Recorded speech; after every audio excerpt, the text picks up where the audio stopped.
हमको बताया गया कि ये पंखे से लटक करके और लटक करके मरी है। हमारे साथ मौजूद हैं रश्मि यादव के पिताजी। क्या नाम है आप? मुन्ना लाल यादव, एडवोकेट।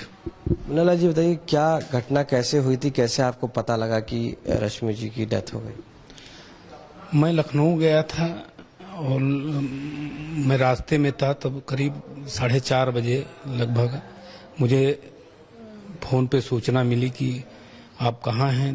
तो मैंने कहा कि मैं रास्ते में हूँ।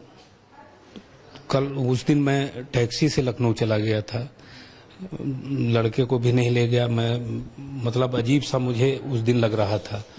तो वहाँ से कहा कि आप मोहनगंज आ सकते हैं। तुमने कहा हाँ बिल्कुल आ सकते हैं। कहीं कितना समय लगेगा? तो मैंने कहा लगभग 2 घंटे तो लग ही जाएगा, आप यहाँ से पहुँचेंगे। कहीं ठीक है जल्दी आइए। तो मैंने कहा कोई बात। तो ये बताया कि रश्मि ने कुछ कर लिया है। मैं थोड़ा वो हो गया, तुरंत फिर किसी तरह टैक्सी बार बार रोक रहा था, उसको भी डांटा और लड़के को फ़ोन किया कि बेटा गाड़ी लेकर आ जाओ मलौली पुलिया पे, मैं चलना है वहाँ। कहन क्या बात है पापा? तो मैंने कहा कि अब ये तो नहीं जानते हैं लेकिन आ जाओ। कहन दो एक आदमी ले ले। हमने कहा 2-4 आदमी ले लो, इतनी दूर चलना है। तो मैं जैसे उतरा वैसे गाड़ी लगी हुई थी, मैं लेकर चल दिया। 2-3 किलोमीटर गया, बैठे के बाद मेरी गाड़ी खराब हो गई। फिर लड़के ने दूसरी गाड़ी अटेंड किया। उस गाड़ी से मैं मोहनगंज से 2-3 किलोमीटर पहले उस गाड़ी की स्टीयरिंग जाम हो गई। हम लोग भी बच गए मरने से, और भी लोग बच गए, कुछ मोटरसाइकिल वाले बच गए। मैं उतर लिया, मैं बदहवास हो गया। मैंने कहा क्या बात है? अभी मुझे सूचना ये नहीं थी कि ये मर गई है। फिर एक लड़का जो मेरे बहुत क्लोज प्रधान है, वो उसने गाड़ी पकड़ी, कहा मैं चलाता हूँ पापा आप चिंता न करें। उसने फिर थाने ले जाकर के मुझे पहुँचाया और मैं सीधे उसके कमरे पे गया। तो वहाँ एसपी और जो भी लोग थे खड़े थे, तो वहाँ देखा तो कमरा दिखाया हमको, केवल खाली कमरा, वहाँ कोई था नहीं।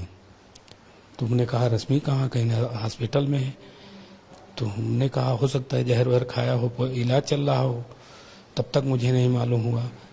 फिर बताया कि ऐसे लटका और ऐसे पता नहीं क्या बताया, और वो डेड बॉडी वहाँ है। जैसे डेड बॉडी का नाम लिया वैसे मैं बदहोश हो गया। फिर मुझे मतलब अपने पराये का कुछ वहाँ ध्यान नहीं, मैं आया रोने लगा। वो लड़के से दौड़े गाड़ी में बिठाया। मेरा लड़का भी बदहवास हो गया, उसको भी संभाले लोग। फिर हॉस्पिटल पर से तो वहाँ जब लाश देखा तब मैंने थोड़ा ज़्यादा भावुक होकर के, देख नहीं सकते थे लेकिन देखा। फिर सब कहने लगे तो मुझे तो ये तुरंत शक लगा कि इसमें कोई मिली भगत है और ये साजिश के तहत हुआ है, क्योंकि जब उसकी वर्दी मैंने देखी, पिस्टल का खोखा बगल में लगा हुआ है, तब मैं समझ गया कि कोई साजिश ही रची गई है। मीडिया वालों ने पूछा तो मैंने कहा कुछ लोगों से टकराव भी हुआ था, यहाँ के लोग थोड़ा दबंग भी थे और थोड़ा दबाव भी देते थे कार्यशैली के विषय में। इसको ये बर्दाश्त नहीं करती थी, इस बात से थोड़ा ज़्यादा कुंठित रहती थी। शाम को फ़ोन आया, कहा कि पापा मैं बहुत खुश हूँ। मैंने कहा क्या बात है? आज बहुत खुशी है।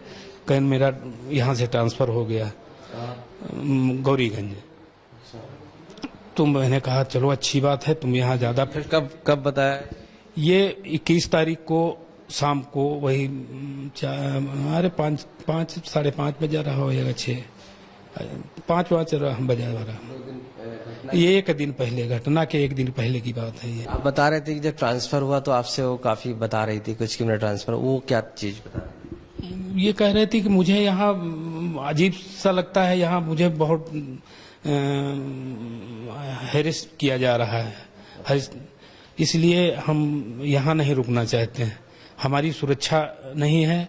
हमने मतलब एक दिन कहा मैंने कि उसी एक दिन पहले कहा कि मैंने पिस्टल इशू करा लिया, अभी तक पिस्टल नहीं रखता था। हाँ, तो इसका मतलब था कि कहीं से उसको ये था कि कोई दबाव दे रहा है जानवान का या कोई ऐसा। अब इसमें क्या हुआ ये नहीं हम बता सकते हैं।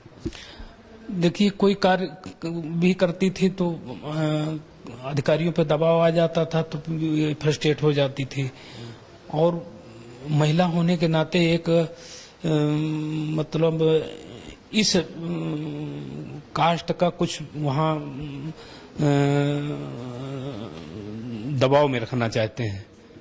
ये मैंने फील किया उसकी बातों से कि लोग इसके एटीट्यूड से, इसके उससे हाव भाव से बहुत जलते थे और मतलब इसको डराते थे। लेकिन ये कभी किसी के दबाव में नहीं आती थी। और ये फिलहाल ये असुरक्षा महसूस कर रही थी वो, ये मुझे मालूम है।